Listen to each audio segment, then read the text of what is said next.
نحمده ونصلي على رسوله الكريم اما بعد فاعوذ بالله من الشيطان الرجيم بسم الله الرحمن الرحيم وقال النبي صلى الله عليه وسلم اصحابك النجوم صدق الله العظيم الصلاة والسلام عليك يا سيدي يا رسول الله وعلى آلك واصحابك يا سيدي يا حبيب الله۔ سامعین کرام، نبی کریم صلی اللہ علیہ وسلم کا فرمان ہے کہ میرے صحابہ ستاروں کی مانند ہے، جس کی بھی پیروی کرو گے فلاح پاؤ گے۔ یہ صحابہ کرام وہ عظیم ہستیاں ہیں جنہوں نے حضور صلی اللہ علیہ وسلم کے دستے اقدس پر بیعت کی اور اسلام میں داخل ہو کر اپنا تن من دھن سب کچھ اسلام پر قربان کر دیا۔ اسی لیے علامہ اقبال نے کہا تھا کہ تیرے آسمانوں کے تاروں کی خیر، زمیں کے شب زندہ داروں کی خیر، تڑپنے پھڑکنے کی توفیق دے، دل مرتضیٰ سوز صدیق دے۔ سن 5 ہجری کا واقعہ ہے کہ ایک صبح ایک ایسے جلیل القدر صحابی کا وصال ہوا کہ نبی کریم صلی اللہ علیہ وسلم فرماتے ہیں کہ آج اس کے انتقال کی وجہ سے اللہ کا عرش ہل گیا۔ سیدنا صدیق اکبر رضی اللہ تعالیٰ عنہ فرماتے ہیں ہائے آج میری کمر ٹوٹ گئی۔ حضرت عمر فاروق رضی اللہ تعالیٰ عنہ شدت غم سے بار بار باواز بلند پڑھ رہے ہیں انا للہ و انا الیہ راجعون، انا للہ و انا الیہ راجعون۔ حضرت ابو سعید خدری رضی اللہ تعالیٰ عنہ جنت البقیع میں قبر کھود رہے ہیں تو آپ فرماتے ہیں قسم ہے اس خدا کی جس کی قدرت میں میری جان ہے کہ مجھے مشک کی عنبر کی خوشبو قبر میں سے آ رہی ہے۔ نبی کریم صلی اللہ علیہ وسلم فرماتے ہیں کہ مرنے والے کی جنازے میں 70,000 فرشتوں نے شرکت کی۔ یہ جلیل القدر صحابی رئیس الانصار رئیس الاوس حضرت سعد بن معاذ رضی اللہ تعالیٰ عنہ تھے۔ آپ حضرت مؤصب بن عمیر رضی اللہ تعالیٰ عنہ کی تبلیغ پر اسلام لائے اور آپ کا یہ مقام تھا کہ آپ کے اسلام لانے کے بعد آپ کا سارا قبیلہ جو ہے وہ مسلمان ہو گیا۔ نبی کریم صلی اللہ علیہ وسلم ان کا بہت احترام فرماتے تھے۔ آپ رضی اللہ تعالیٰ عنہ فرماتے ہیں کہ جب میں نبی کریم صلی اللہ علیہ وسلم کی کوئی بھی گفتگو سنتا ہوں تو میں سمجھتا ہوں کہ یہ اللہ تعالیٰ کی طرف سے فرمان ہے۔ فرمایا اگر اس حالت میں میرا انتقال ہو جائے تو میں ضرور جنت میں جاؤں گا۔ اسی طرح فرمایا جب میں قرآن پڑھ رہا ہوتا ہوں تو میری جو حالت ہوتی ہے میں یہ سمجھتا ہوں کہ میں اللہ رب العزت کے سامنے کھڑا ہوں، اس وقت بھی اگر میری وفات ہو جائے تو میں ضرور بخشا جاؤں گا۔ اور تیسرا جب میں کسی جنازے کے ساتھ جا رہا ہوتا ہوں تو اس وقت جو میری حالت ہوتی ہے تو اس حالت میں اگر میرا وصال ہو جائے تو بھی میں بخشا جاؤں گا۔ آپ کی وفات شریف پر آپ کی والدہ نے بہت زیادہ گریہ زاری کی اور بہت کچھ بولا تو نبی کریم صلی اللہ علیہ وسلم نے فرمایا کہ ہر مرنے والے کی پر اس کی والدین جو ہیں وہ بہت زیادہ بیان کرتے ہیں جو خوبیاں اس میں نہیں ہوتی، لیکن سعد بن معاذ رضی اللہ تعالیٰ عنہ کی والدہ جو کچھ فرما رہی ہیں وہ بالکل ٹھیک ہے۔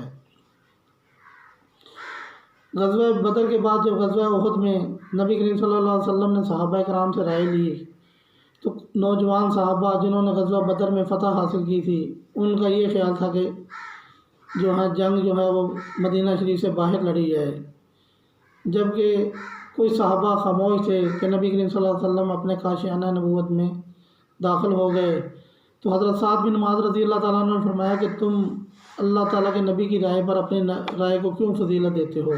شاید یہ حکم ربی ہو کہ جنگ جو ہے وہ مدینہ شریف کے اندر لڑی جائے۔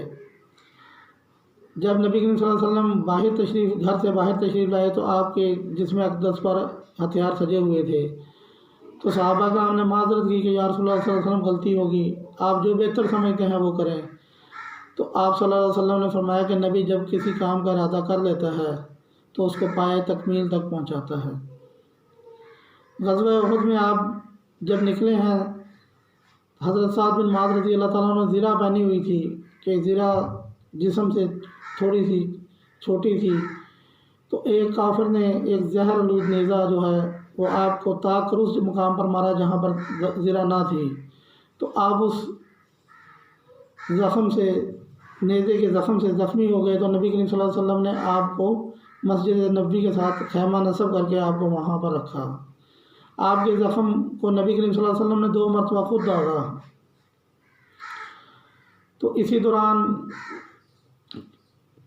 کفار سارے ابھر کر آ گئے، غزوہ خندق کی شروعات ہو گئی۔ تو حضرت سلمان فارسی کے مشورے پر مدینہ کے ارد گرد خندق کھودی گئی، تو بنو قریظہ جو کہ مسلمانوں کے حمایتی تھے انہوں نے گرداری کی اور وہ کفار سے مل گئے اور میدان جنگ سے چلے گئے۔ تو جب جنگ کا اختتام ہوا تو نبی کریم صلی اللہ علیہ وسلم نے بنو قریظہ یہودیوں کا محاصرہ کر لیا۔ تو انہوں نے عرض کی کہ ہم سعد بن معاذ رضی اللہ تعالیٰ عنہ کو حاکم مقرر کرتے ہیں، وہ آ کر جو فیصلہ کر دے ہمیں وہ قبول ہے۔ تو نبی کریم صلی اللہ علیہ وسلم نے حضرت سعد بن معاذ رضی اللہ تعالیٰ عنہ کو بلایا اور فرمایا کہ اے سعد، انہوں نے اللہ کے نبی صلی اللہ علیہ وسلم کی موجودگی میں آپ کو حاکم مقرر کیا ہے، تو یہ آپ سے فیصلہ کروانا چاہتے ہیں۔ یہودیوں کا یہ خیال تھا کہ ہم سعد بن معاذ رضی اللہ تعالیٰ عنہ کے حلیف رہے ہیں تو یہ ہمارے بارے میں نرمی کریں گے۔ تو آپ رضی اللہ تعالیٰ عنہ نے فرمایا کہ ان کے مردوں کو قتل کر دیا جائے اور بچے اور عورتوں کو غلام اور لونڈیاں بنا دی جائے۔ آپ اس وقت تک کھڑے رہے جب تک کہ آخری مرد بھی قتل نہ ہو گیا ہو۔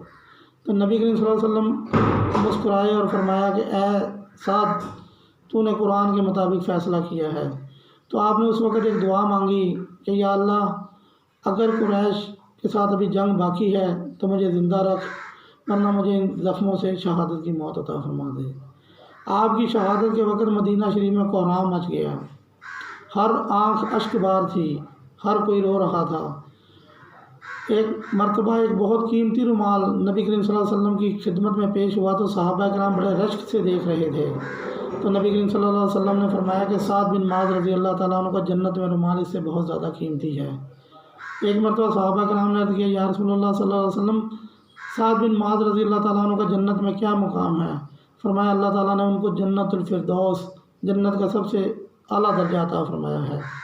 اسی طرح مسلمان لشکر ایک جگہ جا رہا تھا کہ آپ کے خالہ زاد بھائی حضرت اسید بن حضیر رضی اللہ تعالیٰ عنہ کی بیوی کی وفات کی خبر آ گئی، تو وہ منہ پر کپڑا ڈال کر رونے لگے۔ تو ام المومنین حضرت عائشہ صدیقہ رضی اللہ تعالیٰ عنہ نے عرض کی کہ آپ ایک عورت کے فوت ہونے پر اتنا رو رہے ہیں؟